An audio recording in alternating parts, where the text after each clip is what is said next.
Dr. Seward's diary, 28th October. When the telegram came announcing the arrival in Galatz, I do not think it was such a shock to any of us as might have been expected. True, we did not know whence or how or when the boat would come, but I think we all expected that something strange would happen. The delay of arrival at Varna made us individually satisfied that things would not be just as we had expected. We only waited to learn where the change would occur. Nonetheless, however, was it a surprise? I suppose that nature works on such a hopeful basis that we believe against ourselves that things will be as they ought to be, not as we should know that they will be. Transcendentalism is a beacon to the angels, even if it be a will-o'-the-wisp to man. It was an odd experience, and we all took it differently. Van Helsing raised his hands over his head for a moment, as though in remonstrance with the Almighty, but he said not a word, and in a few seconds stood up with his face sternly set. Lord Godalming grew very pale and sat breathing heavily. I was myself half stunned and looked in wonder at one after another. Quincey Morris tightened his belt with that quick movement which I knew so well. In our old wandering days it meant action. Mrs. Harker grew ghastly white, so that the scar on her forehead seemed to burn, but she folded her hands meekly and looked up in prayer. Harker actually smiled, the dark bitter smile of one who is without hope. But at the same time his action belied his words, for his hands instinctively sought the hilt of the great cookery knife and rested there. When does the next train start for Galatz? Said Van Helsing to us generally. At 6:30 tomorrow morning. We all stared, for the answer came from Mrs. Harker. How on earth do you know? Said I. You forget, or perhaps you do not know, though Jonathan does, and so does Dr. Van Helsing, that I am a train fiend. At home in Exeter I always used to make up the timetables so as to be helpful to my husband. I found it so useful sometimes that I always make a study of the timetables now. I knew that if anything were to take us to Castle Dracula, we should go by Galatz, or at any rate through Bucharest. So I learned the times very carefully. Unhappily, there are not many to learn, as the only train tomorrow leaves, as I say. Wonderful woman, murmured the professor. Can't we get a special? Asked Lord Godalming. Van Helsing shook his head. I fear not. This land is very different from yours or mine. Even if we did have a special, it would probably not arrive as soon as our regular train. Moreover, we have something to prepare. We must think. Now let us organize. You, friend Arthur, go to the train and get the ticket and arrange that all be ready for us to go in the morning. Do you, friend Jonathan, go to the agent of the ship and get from him letters to the agent in Galatz with authority to make search the ship just as it was here. Quincey Morris, you see the wise counsel and get his aid with his fellow in Galatz, and all he can do to make our way smooth, so that no time be lost when over the Danube. John will stay with Madamina and me, and we shall consult. For so if time... Oh, it's still...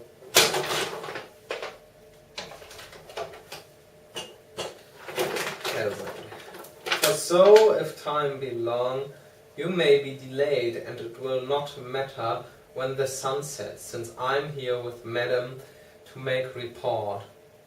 And I, said Mrs. Harker brightly, and more like her old self than she had been for many a long day, shall try to be of use in all ways, and shall think it right for you as I used to do. Something is shifting from me in some strange way, and I feel freer than I have been of late.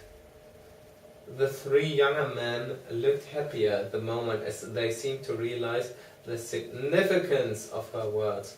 But Van Helsing and I, turning to each other, met each a grave and troubled glance. We said nothing at the time, however. When the three men had gone out to their task, Van Helsing asked Mrs. Harker to look up the copy of the diaries and find him the part of Harker's journal at the castle. She went away to get it. When the door was shut upon her, he said to me, "We mean the same. Speak out." There is some change. It is a hope that makes me sick, for it may deceive us. Quite so. Do you know why I asked her to get the manuscript? No, I said, unless it was to get an opportunity of seeing me alone. You are in part right, friend John, but only in part. I want to tell you something, and oh, my friend, I am taking a great, a terrible risk. But I believe it is right. In the moment when Madame said those words that arrest both our understanding and inspiration come to me. In the trance of 3 days ago, the Count sent her spirit to read her mind. Or more like, he took her to see him in his earth box, in his ship, with water rushing, just as it go free at rise and set of sun. He learned then that we are here, for she hath more to tell in her open life, with eyes to see and ears to hear than he, shut as he is in his coffin box.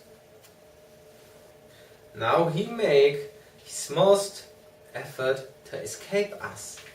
At present he wants her not. He is sure with his so great knowledge is that she will come at his call, but he cut her off. Take her as he can do, out of his own power, that so she come not to him. Ah, there I have hope that our man brains that have been of man so long and that have not lost the grace of God will come higher than his child brain, that lie in his tomb for centuries, that grow not, yet to our stature, and that do only work selfish and therefore small. Here comes Madam Mina, not a word to her, or her trance. She know it not, and it would overwhelm her and make despair just when we want all her hope, all her courage, when most we want all her great brain, which is trained like man's brain, but is of sweet women and have a special power which the Count give her, and which he may not take away altogether, though he think not so. Hush, let me speak, and you shall learn. Oh, John, my friend, we are in awful straits. I fear as I never feared before. We can only trust the good God. Silence. Here she comes. I thought that the professor was going to break down and have hysterics, just as he had when Lucy died, but with a great effort He controlled himself and was at perfect nervous pause when Mrs. Harker tripped into the room, bright and happy looking, and, in the doing of work, seemingly forgetful of her misery. As she came in, she handed a number of sheets of typewriting to Van Helsing. He looked over, then gravely, his face brightening up as he read.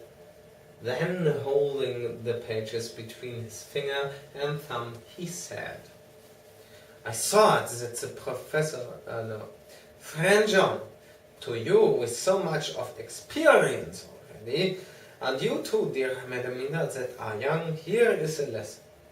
Do not fear even to think.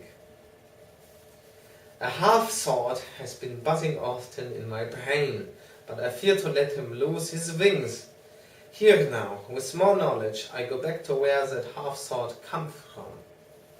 And I find that he be no half-thought at all, that he be a whole thought, so young that he is not yet strong to use his little wings, nay, like the ugly duck of my friend Hans Andersen, he be no duck sort at all, but a big swan sort that sail nobly on big wings when the time come for him to try them. See, I read here what Jonathan have written. That other of his race who, in later age, again and again brought his forces over the great river into Turkeyland, who, when he was beaten back, came again and again, as though he had to come alone from the bloody field where his troops were being slaughtered, since he knew that he alone could ultimately triumph.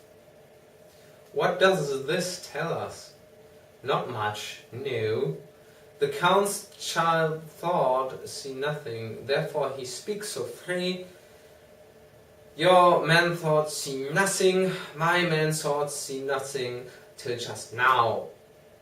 No? But there comes another word from someone who speak without thought, because she too know not what it mean, what it might mean. Just as there are elements which rest, yet when in nature's course they move on their way and they touch, then poof! And there comes a flash of light, heavens wide, that blind and kill and destroy some, but that show up all earth below for leagues and leagues. Is it not so? Well, I shall explain. To begin, have you ever studied the philosophy of crime? Yes and no. You, John, yes, for it is a study of insanity. You, no, Madam Mina, for crime touch you not but once. Still, your mind works true and argues not a particulare ad universale. There is this peculiarity in criminals. It is not constant in all countries and at all times, that even police, who know not much from philosophy, come to know it empirically, that it is. That is to be empiric. The criminal always works at one crime. That is the true criminal who seems predestined to crime and who will of none other. This criminal has not full man brain. He is clever and cunning and resourceful, but he be not of man's stature as to brain. He be of child brain in much. Now this criminal of ours is predestined to crime also. He too have child brain, and it is of the child to do what he have done. The little bird, the little fish, the little animal learn not by principle, but empirically, and while he learn to do, then there is to him the ground to start from to do more. Dos pu sto, said Archimedes. Give me a fulcrum and I shall move the world. To do once is the fulcrum whereby child brain become man brain. And until he has the purpose to do more, he continues to do the same again. Every time, just as he have done before. Oh, my dear, I see that your eyes are opened and that you, to you the lightning flash show all the leaks. For Mrs. Harker began to clap her hands and her eyes sparkled. He went on. Now you shall speak. Tell us 2 dry men of science what you see with those so bright eyes. He took her hand and held it while she spoke. His finger and thumb closed on her pulse, as I thought instinctively and unconsciously as she spoke. The Count is a criminal, and of criminal type. Nordau and Lombroso would so classify him, and qua criminal he is of imperfectly formed mind. Thus, in the difficulty he has to seek resource in habit. His past is a clue, and the one page of it that we know, and that from his own lips, tells that once before, when in what Mr. Morris would call a tight place, he went back to his own country from the land he had tried to invade, and since, without losing purpose, prepared himself for a new effort. He came again, better equipped for his work, and won. So he came to London to invade a new land. He was beaten, and when all hope of success was lost and his existence in danger, he fled back over the sea to his home, just as formerly he had fled back over the Danube from Turkeyland. Good, good. Oh, you so clever lady, said Van Helsing enthusiastically, as he stopped and kissed her hand. A moment later he said to me as calmly as though we had been having a sick room consolation. 72 only, and in all this excitement I have hope. Turning to her again, he said with keen expectation, but go on, there's more to tell if you will. Be not afraid, John and I know I do in any case, and shall tell you if you are right. Speak without fear. I will try, but you will forgive me if I seem egoistical. Nay, fear not. You must be egoist, for it is of you that we think. Then, as he is criminal, he is selfish, and as his intellect is small and his action is based on selfishness, he confines himself to one purpose.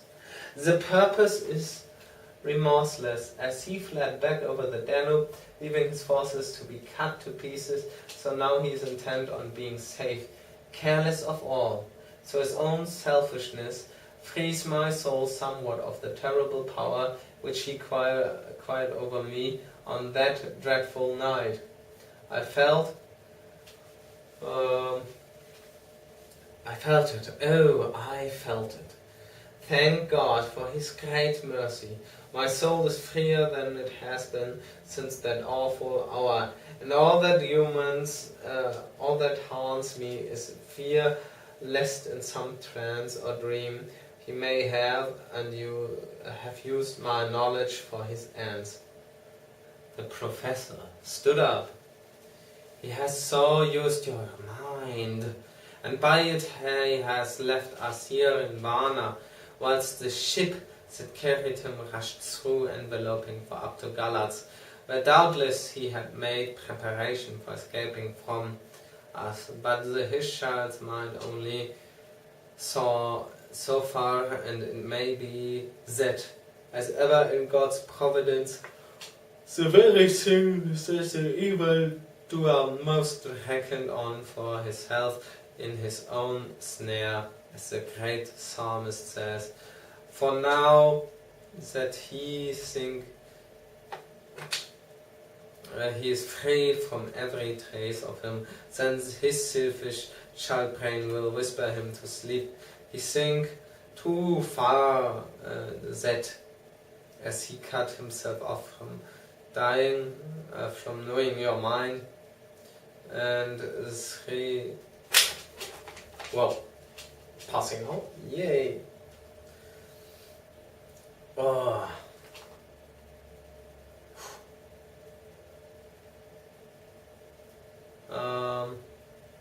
But his child mind only saw so far, and it may be that as ever in God's providence, the very thing that the evildoer most reckoned on for his selfish good turns out to be his chiefest harm. The hunter is taken in his own snare, as the great psalmist says. For now that he thinks he is free from every trace of us all, and that he has escaped us with so many hours to him, then his selfish child brain will whisper him to sleep. He think too that as he cut himself off from knowing your mind, there can be no knowledge of him to you. There is where he failed. That terrible baptism of blood which he give you makes you free to go to him in spirit, as you have as yet done in your times of freedom, when the sun rise and set. At such times you go by my volition and not by his. And this power to good of you and others you have won from your suffering at his hands. This is now all more precious that he know it not, and to guard himself have even cut himself off from his knowledge of our where. We, however, are not all selfish, and we believe that God is with us through all this blackness and these many dark hours.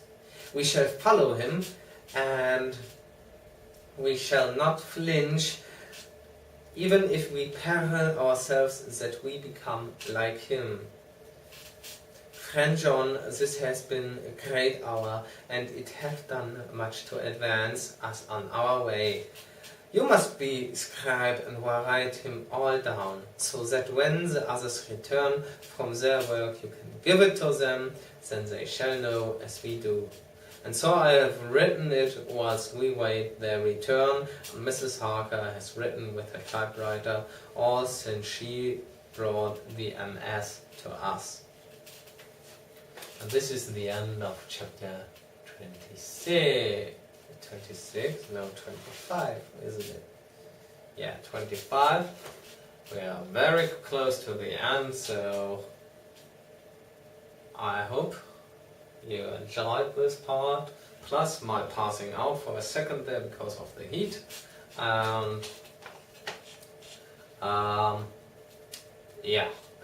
In these coming days I will finally upload what I have already done for Cthulhu so far, Call of Cthulhu by Lovecraft, and will thoroughly start through with this chapter, not taking more than 1 year for it, but almost rushing through, because as you can see it has become a daily routine for me to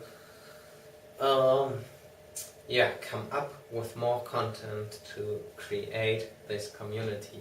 And I hope you will join, and I hope you will enjoy the book, and that we will see each other in the next and still existing videos again. So see you soon, have fun in the sun, and don't pass out like me, because that's freaking dangerous. Good night. I am already buzzing out. I should drink water. More water.